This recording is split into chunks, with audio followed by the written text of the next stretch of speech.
Well, you know you have something going for you when the worst part about the album is the front cover. I mean, what?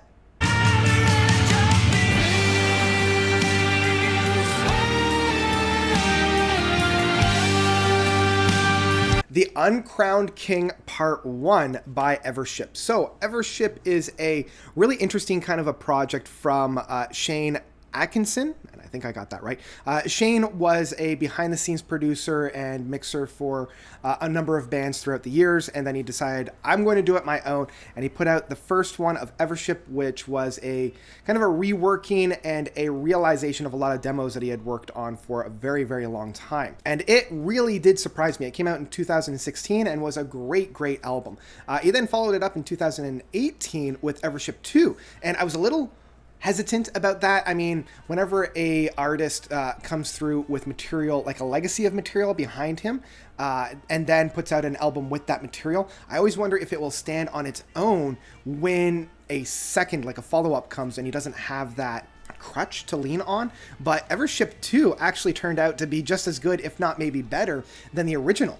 So I was always excited and really craving more from Evership, and now we come into the third album from them. I wonder if this is going to be like a little tongue-in-cheek, there's only Act 1, like History of the World Part 1, or if this will have an Act 2 later on, and it does kind of feel like there might be. So we've got 60 minutes worth of music across 7 tracks on this one, and it is just dripping with retro prog beauty. I've been really loving this album. I've been really digging this album. One of the things that I do love about this album is the flow of the album. We start off with a brilliant 10-minute track that really has 3 different phases of it. We come into a second track that's more of an interlude. We come into track 3 and 4 that provides about 19 minutes worth of just unabashable prog. We have another small interlude track with track 5, and then a 1-2 punch with track 6 that gives us another 16 minutes worth of music. We wound off with the final track, the ending track here.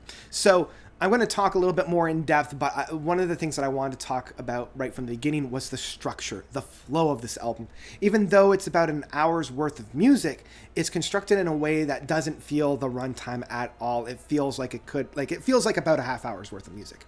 And I love an album when it's able to do this. I think that is a great way to really present music. The album starts off perfectly with The Pilgrimage, with 3 very distinct essences with it, and what I really appreciate is that it takes its time to build itself up.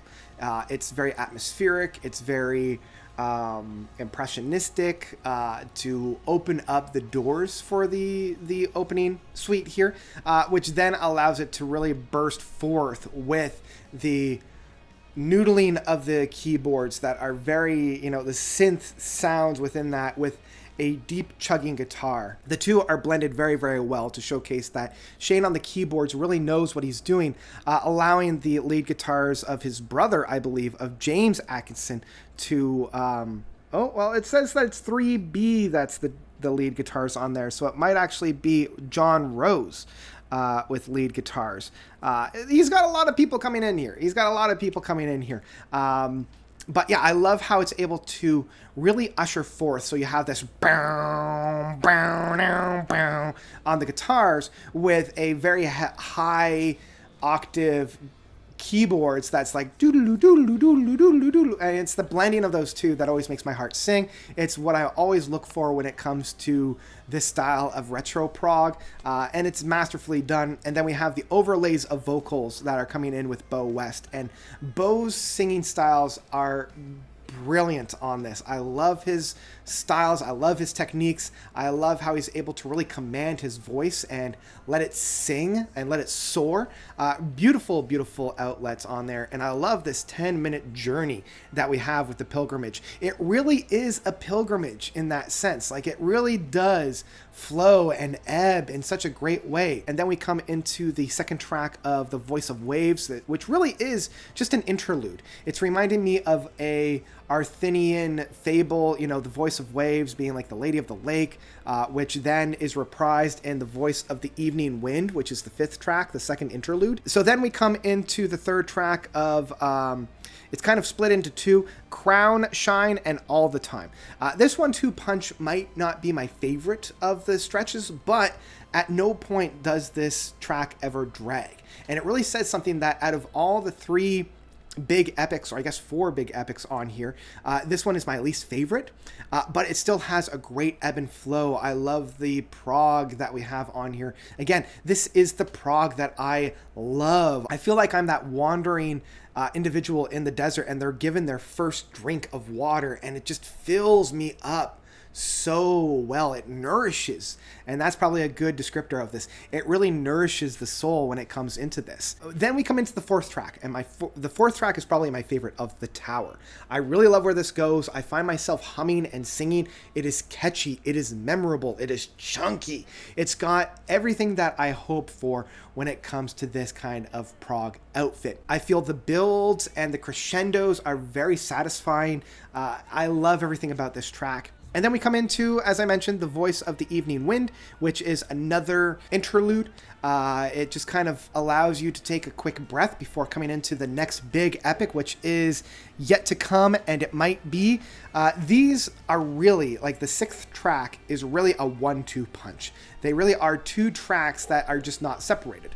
I love how bombastic and huge and big the first part of this track is, which is yet to come, and I love the build that we have for It Might Be.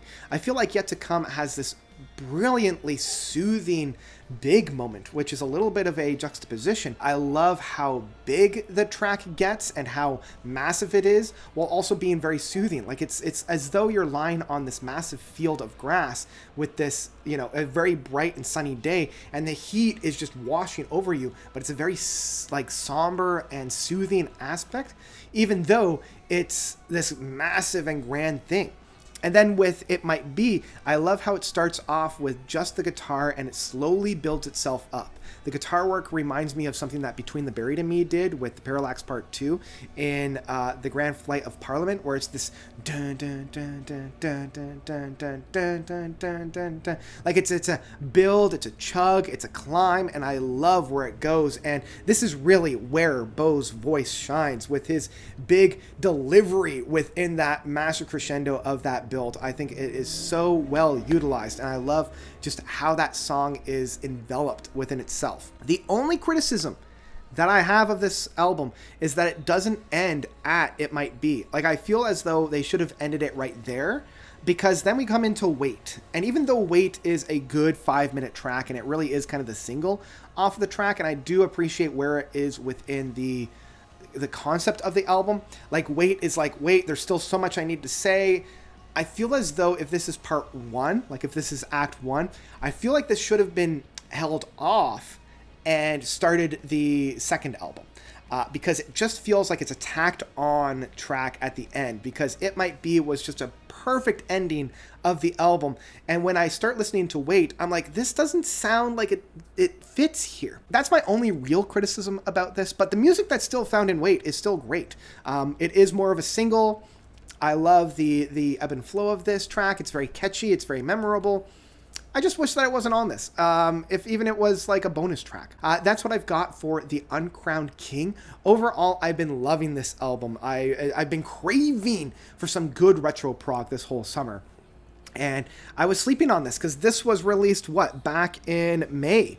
So, 2-3 months out, and I've been sleeping on it. So glad that I finally was able to dive in and really nourish myself with this album. It's a brilliant album. It definitely gets the note seal of approval, especially if you're into this style of music. Evership is one of those bands that has yet to disappoint, which third album in, and all 3 are stellar. That's really saying something. So for me, I gotta say it, that the Uncrowned King Act 1 by Evership, yeah, I love it with my whole heart. I really do. This might be my favorite of theirs, which is really saying something because their first 2 albums were, as I mentioned, stellar. But with each album, they get better and better and better. So I'm really looking forward to whatever they have in store next. That's all I've got for the Uncrowned King Act 1 from Evership. What did you guys think? It's been out for a number of months now. If you've listened to it, do you love it? Do you hate it? Whatever you thought, let me know by commenting down below. And if you like what you see and you want to help support me, consider donating to my Patreon. I've left a link down below. Even $1 a month goes quite a long way. You get your name at the end credits, a shout out on my podcasts, and if you donate enough, you get an album live stream or an album review. So yeah, and if you want to see more of me, check out my podcast, Quid Pro Quo. That's wherever you can find podcasts or here on YouTube under the Quid Pro Quo banner. And that's all I've got. That's all I got. I hope everybody's doing well. I hope you're staying cool because it is hot. And yeah, I think that's all I've got. So thank you all so much for watching. As always, you guys are definitely the best. And until next time, notes out. Paid the price and fulfilled the law. I never